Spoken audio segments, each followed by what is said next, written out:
2 years later, they made a comma. They were kicking some ass. Right outside Border, that's exactly right.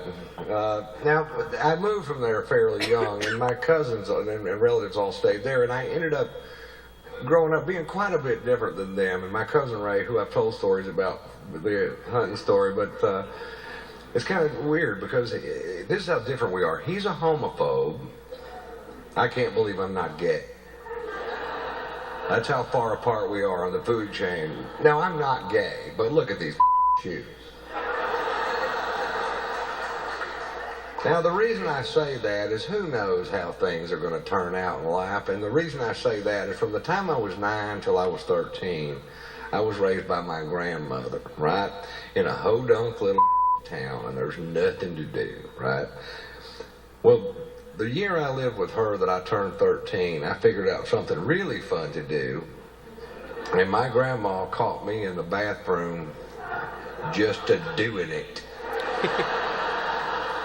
And my grandmother, bless her heart, was a very religious woman, and I was mortified by this, and she came up to me later and she said, "It says in the Bible, young man, that it is better for your seed to fall in the belly of a whore than on the ground." I was like, well, it's tough to argue with that kind of logic. You got $50? There goes one. The first time I ever had sex in my life that somebody else was involved with it,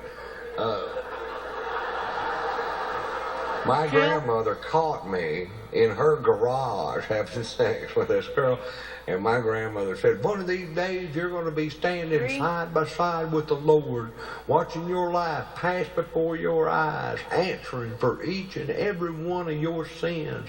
And what are you going to say to him, young man, when this little episode turns up?" And I said, "I'm going to tell him, watch this, here comes the good part."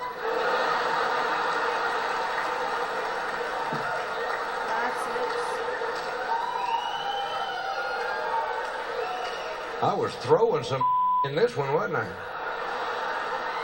That's that 15-year-old back right there. That son of a bitch could go.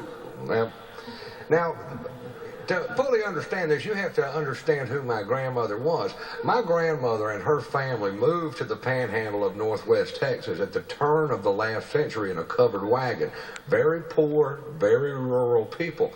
And as a child, I would just have to look a little bit sick, and my grandmother would start cramming things in my ass.